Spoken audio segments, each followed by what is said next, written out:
네, 우리가 이제 오늘 드디어 3장을 마치게 됩니다. 그동안 계속해서 2장 중반부부터 우리가 성도의 선행에 관한 것들을 이야기하면서 결론적으로 성도의 선행의 의미들을 살펴보고 있는데요.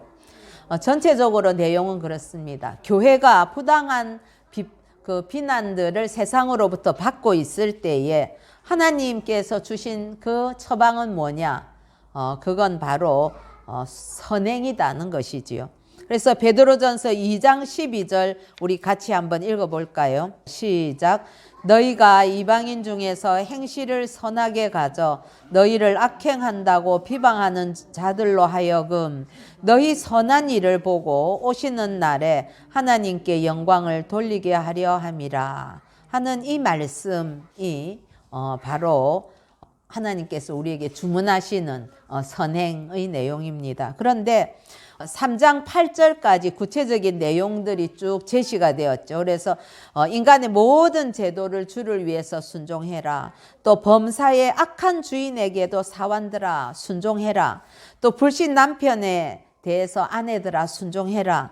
또 남편들은 하나님의 말씀대로 그 말씀의 지식대로 아내를 귀하게 여기면서 그렇게 동거하라. 이런 말씀들을 주셨습니다. 그런데 우리가 간과해서 안 될 것은 성도들의 이러한 선행, 우리가 지금 몇 주 동안 계속 선행이라는 단어로 표현을 하고 있는데 성경이 그렇게 표현했기 때문에 어떻게 의미하면 이건 거룩한 삶 이런 것이라고 우리가 바꿔서 말해도 다르지 않지요. 이 성도의 선행이 외적으로 세상의 그런 부당한 방법에 대해서 주시는 하나님의 처방인 것도 맞지만은 아울러서 그걸로 끝나는 것이 아닙니다. 그건 바로 신앙의 본질로 연결이 되는데요. 우리 2장 21절 같이 한번 읽어보십시다. 시작. 이를 위하여 너희가 부르심을 받았으니 그리스도도 너희를 위하여 고난을 받으사 너희에게 본을 끼쳐 그 자취를 따라오게 하려 하셨느니라. 예, 그렇습니다. 이 선행이 세상을 향한 우리의 해야 될 일인 것과 동시에 우리 신앙의 본질적인 부분이라는 거죠. 하나님께서 이걸 위해서 우리를 부르셨다는 것입니다. 즉 예수님을 따라서 억울함과 부당함을 참고 견디면서 선을 악으로 갚는 이 아름다운 선행, 거룩한 삶, 이것이 바로 하나님의 부르심이라는 말입니다.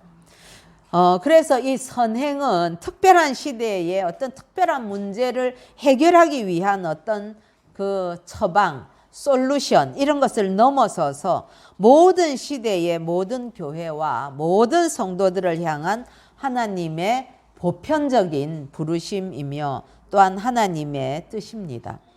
왜 우리가 그러면 이방인 중에서 선을 행해야 하는가 하는 거죠. 이 선행으로 인해서 억울함과 부당함을 당할 수 있지만은 이 선을 행해야 되는 이유는 결국은 우리가 하나님으로부터 복을 이어받기 때문에 그렇습니다. 우리 3장 9절 같이 한번 읽어보십시다. 시작. 악을 악으로 욕을 욕으로 갚지 말고 도리어 복을 빌라. 이를 위하여 너희가 부르심을 받았으니 이는 복을 이어받게 하려 하심이라. 예, 그렇습니다. 그런데 우리가 왜 선을 행하다 고난받는 것이 복을 이어받는 것이 되는가 하는 것이죠. 베드로는 3장 10절에서 12절에 보면 시편 34편을 인용했다고 우리 지난주에 살펴본 바가 있습니다. 그 내용이 다윗이 사울이 주는 모든 부당함과 억울함을 되갚지 않고 도리어 복을 빌고 선으로 악을 이겼을 때에 어떻게 하나님 여호와의 그 선하심을 맛보게 되었는가 하는 것을 설명하는 내용이 나오죠. 그런데 그것이 바로 성도의 선행이 주는 현재적인 복이다. 우리가 그렇게 볼 수 있는 거죠. 그래서 교회나 성도는 의를 위해서 고난받는 선행이 이렇게 복 있다는 것을 알고 고난 중에도 그리스도를 주로 삼아서 거룩하게 하여 자기 속에 있는 또 우리 속에 있는 그 소망에 관한 이유를 묻는 자들에게 대답할 것을 항상 온유함과 두려움으로 준비하고 있어야 하는 것입니다. 그렇습니다. 여러분, 우리가 참 고난 중에도 이 선행을 계속해서 해나가면서 정말 악을 선으로 갚고 도리어 복을 비는 그런 우리의 선행이 주는 결과는 현재적으로는 하나님의 선하심을 맛보아 알게 된다는 것이지요. 여러분, 신앙생활을 하면서 하나님의 그 선하심을 내가 체험하지 못한다. 그러면 그 신앙생활은 너무 메마를 것입니다. 예, 어떻게 힘들고 어려운 것을 내 힘, 혼자 힘으로 그렇게 다 이겨나갈 수가 있겠습니까? 그리고 하나님께서 주시는 그 은혜들을 내가 누릴 방법이 없지요. 하나님의 그 선하심을 맛보아 아는 것, 이것은 이 땅에서 내가 살아가는 동안에 정말 끝까지 주님을 향해서 나아가면서 이 나그네 길을 끝까지 완주하는 데 반드시 필요한 요소이다 하는 것이죠. 이게 우리에게 주어진 복입니다. 그런데 오늘 본문인 3장의 마지막 부분은 18절에서 22절 이 부분은 앞부분에 이어서 성도의 선행이 가지고 오는 미래적인 복을 설명하는 부분이다. 그렇게 볼 수 있습니다. 그리스도께서 십자가의 고난을 통해서 부활의 그 영광과 저 천상의 승리를 우리 주님께서 얻으신 것처럼 성도의 선행도 결국은 그런 어떤 승리를 이어받을 것이기 때문에 우리가 현재의 고난이 있다 하더라도 그것 때문에 낙심하지 말고 소망 가운데 선을 지속적으로 행하라라는 그런 의미가 되는 것이죠. 우리 18절부터 22절까지 다시 한번 우리 다 같이 읽어보십시다. 시작.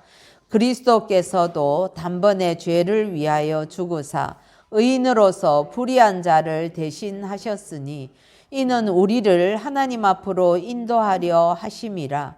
육체로는 죽임을 당하시고 영으로는 살리심을 받으셨으니 그가 또한 영으로 가서 옥에 있는 영들에게 선포하시니라.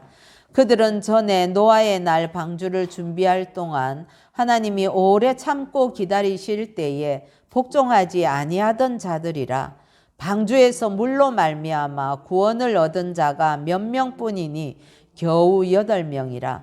물은 예수 그리스도께서 부활하심으로 말미암아 이제 너희를 구원하는 편이 곧 세례라. 이는 육체의 더러운 것을 제하여 버림이 아니요 하나님을 향한 선한 양심의 간군이라. 그는 하늘에 오르사 하나님 우편에 계시니 천사들과 권세들과 능력들이 그에게 복종하느니라. 아멘.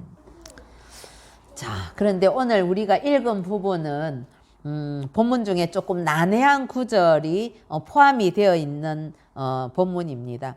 18절에 육체로는 죽임을 당하시고 영으로 살리심을 받았다 하는 것과 이어서 19절에 영으로 가서 옥에 있는 영들에게 선포했다 이런 말씀인데요. 이 말씀은 신약 성경에서 가장 난해한 구절로 유명하기도 합니다. 그런데 그 단락만 딱 떼가지고 하면 굉장히 난해하고 여러 가지 논란이 있을 수 있는 표현이지만은 우리가 성경을 해석할 때는 전체적인 문맥 속에서 해석하는 것이 매우 중요합니다. 그래서 전체적인 문맥 속에서 그 부분들을 본다면 결코 해석이 안 되는 그런 내용은 아니다 하는 것이고요. 그 다음에 우리가 또 성경을 해석할 때는 그동안 우리 믿음의 선배들 또 그리고 공적인 어떤 기구들이 이 성경을 어떻게 해석했는가 하는 것을 살펴봄으로 인해서 성도들이 하나님의 말씀으로 인해서 흔들리지 아니할 수 있는 그런 하나의 잣대도 있다는 사실을 기억해야만 하겠습니다. 그래서 이 모호한 구절, 좀 해석이 분분할 수 있는 그런 구절만 가지고 씨름하면서 이게 맞다 저게 맞다 그렇게 하는 것은 결코 지혜롭지도 않고 어리석은 그런 성경 해석의 접근법이다 하는 것을 먼저 우리가 염두에 두어야 되겠습니다. 자, 그러면 먼저 베드로가 왜 예수님의 죽으심과 부활을 언급하는지 이해를 해야 되겠지요. 18절은 보면은 그리스도께서도 그렇게 시작을 하고 있습니다. 그렇습니다. 17절은 어떻게 끝이 납니까? 선을 행함으로 고난받는 것이 하나님의 뜻일지인데 악을 행함으로 고난받는 것보다 이러면서 선을 행함으로 고난받는 것이 하나님의 뜻이다라고 이야기를 하고, 그리고 18절에 보면 그리스도께서도 그렇게 이야기를 하지요. 예. 그러면서 선을 위해서 고난받는 것이 하나님께서 우리를 향하신 뜻이다라고 말씀하는 중에 예수님도 그 길을 가셨다라고 이야기를 하고 있습니다. 그래서 그리스도께서도 단번에 죄를 위하여 죽으사 의인으로서 불의한 자를 대신하셨으니 이는 우리를 하나님 앞으로 인도하려 하심이라, 그렇게 이야기를 하는 거죠. 예수님께서 불의한 자를 대신해서 의로운 고난과 의로운 죽음을 당하신 것 때문에 저와 여러분이 구원을 받았지요. 구원받는다는 또 다른 표현은 무엇입니까? 하나님 앞으로 인도하심을 받아 구원을 받았다, 그렇게 이야기를 합니다. 여러분, 구원이라는 것은 어떤 의미에서는 이동을 의미합니다. 지난번에도 말씀드렸지만은 영원한 죽음에서부터 생명으로 이동하는 것이죠. 지옥에서 천국으로 이동하는 것이죠. 영벌에서 영생으로 이동하는 것이죠. 사랑하는 성도 여러분, 그런데 베드로가 왜 이제 이러한 말씀을 하는가? 그것은 교회가 이렇게 세상 속에서 선행을 하다가 의로운 고난을 당하는 것에는 예수님께서 당하신 것처럼 그렇게 다 하나님의 뜻과 섭리가 있다는 것을 말씀하고 싶은 것입니다. 사실 의로운 고난과 죽음의 그 극치를 감당하신 분이 누구시겠습니까? 바로 예수 그리스도시지요. 우리가 당하는 고난은 그리스도의 그 고난처럼 대속의 죽음이나 대속의 고난은 아닙니다. 어떻게 예수님께서 당하신 그 고난을 우리가 당하는 고난과 비교라도 할 수 있겠습니까? 이처럼 그리스도의 고난과 우리의 고난은 본질적으로 다릅니다. 그럼에도 불구하고 그 성질에 있어서는 유사한 면이 있다는 것이죠. 우리가 그리스도처럼 의로운 고난을 당하면서도 선을 행하면 그걸 통해서 세상의 악한 주인이나 안 믿는 남편이 우리가 믿는 하나님을 바라보게 된다는 것이죠.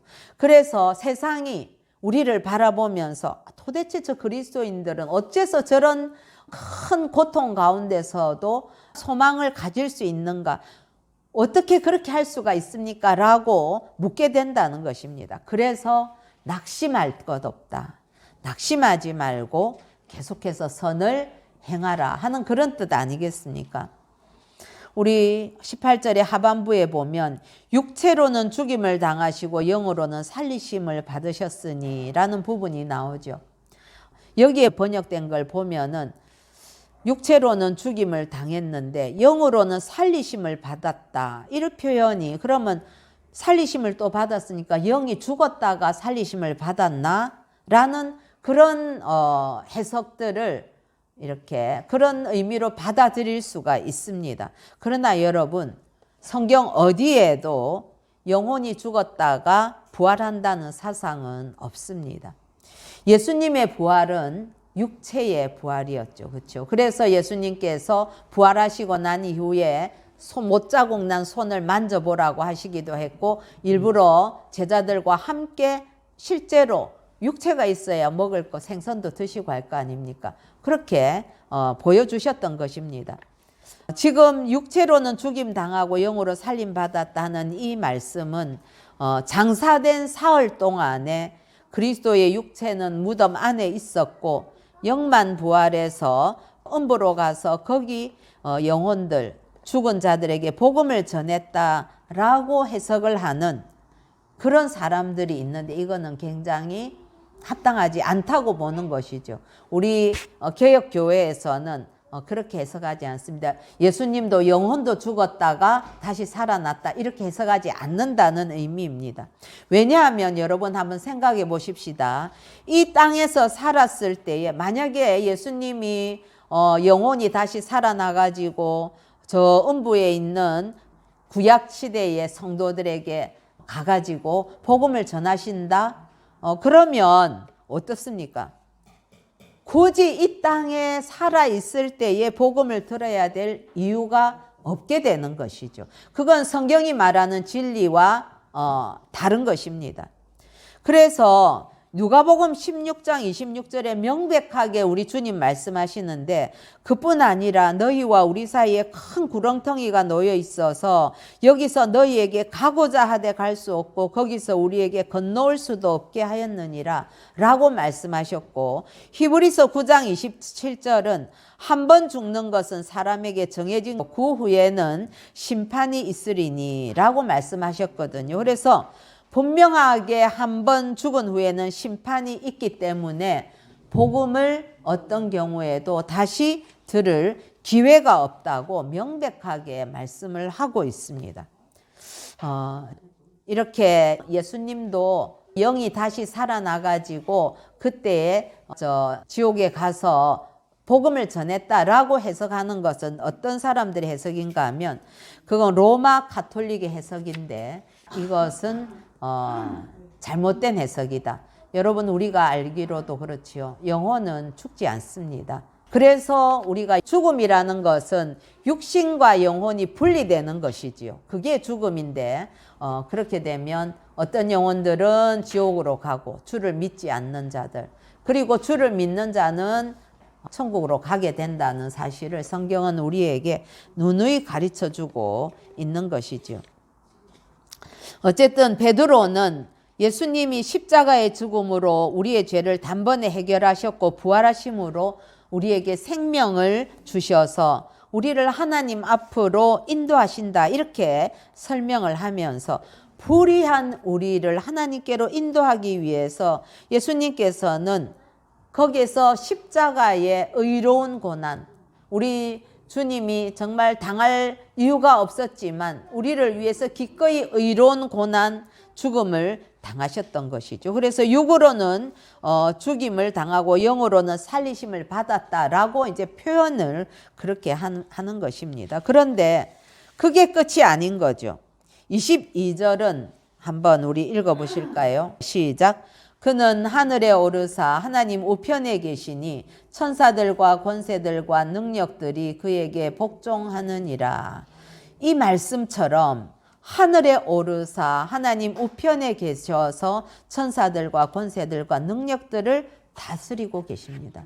우리 예수님께서 의로운 고난을 당하신 것으로 말미암아 불의한 우리가 구원을 얻었을 뿐만 아니라 지금은 우리 주님께서 부활하셔서 하늘에 오르셔서 하나님 우편에 계시면서 모든 것들을 다스리시고 모든 권세들이 주님 발 앞에 무릎을 꿇고 있는 것 아니겠습니까?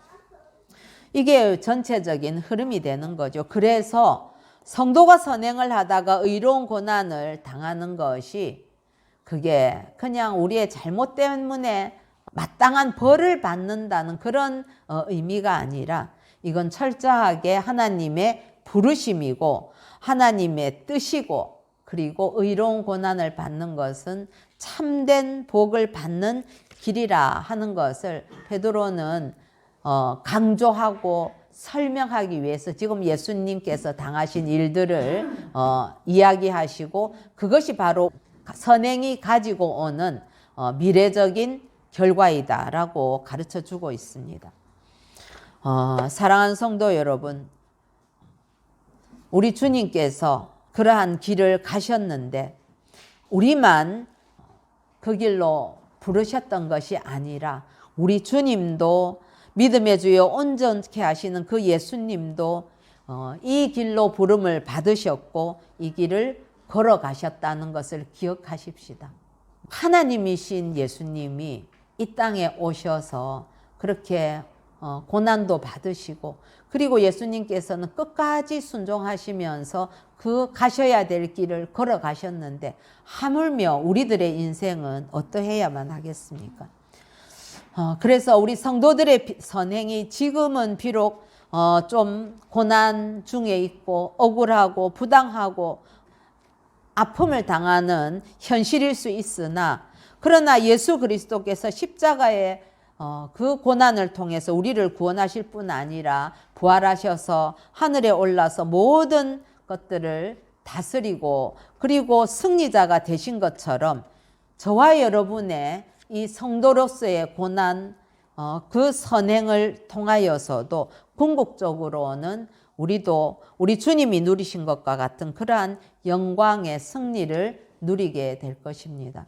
여러분, 그것이 우리에게 믿어지지 않는다면 지금의 고난을 이겨낼 힘을 얻을 수가 없겠지요.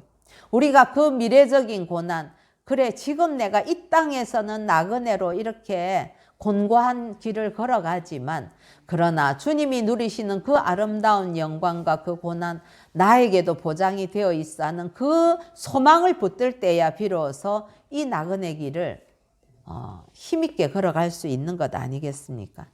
자, 그런데 19절은 이렇게 이야기하죠. 그가 또한 영으로 가서 옥에 있는 영들에게 선포하시니라. 그러면서 20절 같이 읽어보십시다. 시작. 그들은 전에 노아의 날 방주를 준비할 동안 하나님이 오래 참고 기다리실 때에 복종하지 아니하던 자들이라. 방주에서 물로 말미암아 구원을 얻은 자가 몇 명뿐이니 겨우 8명이라. 19절 이후에 왜 노아 방주 이야기가 나오는가 하는 거죠. 사단은 예수님이 십자가에 못 박혀 죽으실 때 야, 끝났다, 내가 이겼다, 그렇게 승리한 줄로 착각했습니다. 그러나 우리 예수님은 십자가와 부활을 통해서 죄에 대한 그 사탄의 정죄를 완전히 깨부시고 승리하셨습니다. 그리스도께서 얻으신 이 승리는 우주적인 승리로서 모두에게 선포되고 알려진 소식인 것입니다. 그래서 여러분, 심지어는 옥에 있는 영들에게도 알려지고 선포된 것이지요. 그것을 하나님의 심판과 구원을 믿지 않는 모든 완악한 불신자들을 대표하는 노아 때의 사람들을 예로 들어서 표현을 하는 거죠. 하나님께서 노아를 통해서 선포했던 그 심판과 구원의 복음, 그 회개의 복음을 듣지 않고 죽어서 지옥에 있게 된 그 사람들의 영혼과 그리고 그들을 미혹했던 악한 영들에게 예수님의 그 승리가 선포되었다는 말을 하고 있는 겁니다. 그래서 여러분, 우리 19절의 말씀은 분명하게 이렇게 이해를 해야 됩니다. 지옥에 있는 영들에게 복음을 전한 것이 아니라 승리를 선포하신 것입니다. 예, 이것이 오늘 본문의 흐름입니다. 한마디로 우리가 의로운 고난으로 말미암아서 승리하신 예수님처럼, 그리고 방주를 지으라고 하나님의 그 말씀에 순종하는 선을 행하다가 고난을 받았던 노아. 그러나 그 노아가 홍수의 심판 속에서도 구원을 받았지요. 그 가족들과 함께. 선을 행하다가 고난을 받는다 할지라도 결국은 구원을 얻고 승리하게 되어 있다는 사실 아니겠습니까? 여러분, 노아가 120년 동안에 회개하고 이 방주로 오세요라고 그렇게 복음을 전하면서 방주를 지었지요.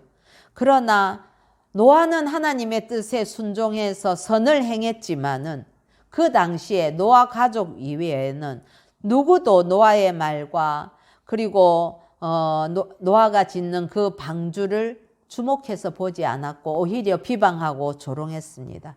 그게 노아가 선행을 하는데 세상이 조롱한 것입니다. 그러나 하나님께서는 홍수의 심판으로 노아의 선택이 옳았다는 것을 증명을 하셨고 결국 그 8 식구만 구원을 받게 된 것이죠. 즉 선을 행하다가 당하는 이 의로운 고난의 끝은 무엇인가? 바로 구원이라는 것입니다. 그래서 잠시 잠깐 조롱을 받는다 할지라도 결국 그 길은 승리의 길에 연결되어 있다는 점을 우리가 늘 붙들고 사십시다. 그 말을 하는 과정에서 그리스도께서 옥에 있는 영들에게 선포하는 이 장면이 나오는데, 이 부분의 해석에 대해서는 우리가 성경의 진리를 잘 요약해서 담은 그 교리로 받아들이는 웨스트민스터 대요리문답의 제50문답에서 잘 정리해서 해석을 하고 있습니다. 즉 그리스도의 비하를 설명하면서 그리스도께서 죽으신 후에 사흘 동안은 죽은 자의 상태로 사망의 권세 가운데 계셨는데, 그것을 다른 말로 음부에 내려가신 것이다 라고 표현되었다, 이렇게 명확하게 우리에게 가르쳐 주고 있습니다. 마지막으로 베드로는 노아의 홍수 심판을 세례와 연결시키고 있습니다. 우리 21절 읽어보십시다. 시작. 물은 예수 그리스도께서 부활하심으로 말미암아 이제 너희를 구원하는 편이 곧 세례라. 이는 육체에 더러운 것을 제하여 버림이 아니요 하나님을 향한 선한 양심의 간구니라. 예. 세례는 이중적인 성격이 있습니다. 노아의 방주로 비교한다면 방주가 단순히 그 심판을 피해서 물 위에 떠 있는 성격으로만 있는 게 아니죠. 떠 있을 뿐만 아니라 나중에 어디로 갔습니까? 아라랏산, 그 마른 땅이 나오는 그곳에까지 나아가는 그런 성격이 있는 것이죠. 세례가 그런 것입니다. 여러분, 물로 세례를 받을 때에 한편으로는 그리스도와 연합하여서 죄에 대해서 죽는 것이죠. 그러나 그게 끝이 아니라 또 다른 한편으로는 하나님에 대하여 살아나는 것입니다. 육체에 더러운 것을 제하여 버린다, 이 말은 죄에 대해서 죽는 것이지요. 그리고 하나님을 향한 선한 양심의 간구는 하나님을 향해서 살아난다는 그런 뜻입니다. 그것이 물로 세례받는 그 세례의 의미가 되는 것이지요. 그래서 이 마지막 부분을 이야기하는 것은 우리가 구원받고 그 구원의 표시로 세례를 받았다면 죄를 안 짓는 것 정도로만 만족하지 말고 하나님에 대해서 살아난 선한 양심의 그 활동으로 하나님 앞에 적극적으로 나아가야 된다 하는 것을 말하기 위해서 이 구절을 말씀하신 것입니다. 그렇습니다, 여러분. 세례라는 것이 구원의 어떤 자격증만 부여하는, 그리고 끝나는 의식이 아닙니다. 구원의 시작을 알리는 예식이지요. 그래서 죄를 벗어버리는 동시에 하나님을 향하여서 선한 양심을 가지고 간구하면서 나아가는 믿음의 여정의 시작이 바로 세례입니다. 그게 바로 이방인 중에서 행실을 선하게 가져서 그들 가운데 하나님의 생명과 은혜를 드러내도록 부름받은 성도의 선행이지요. 이 길의 현재에는 고난이 있지만 여호와의 선하심을 맛보는 복을 현재적으로 누리게 되고, 이 길의 마지막은 그리스도의 승리와 같이 천상의 영광과 승리가 보장되어 있는 것입니다. 이 승리와 영광을 소망하면서 선을 행하다가도 고난을 당해도 악을 악으로 갚지 않고 도리어 복을 빌면서 우리 속에 있는 소망의 이유를 묻는 자들에게 온유함과 두려움으로 대답할 것을 준비하면서 사는 저와 여러분, 우리 새생명교회가 되기를 예수님의 이름으로 축복합니다. 네.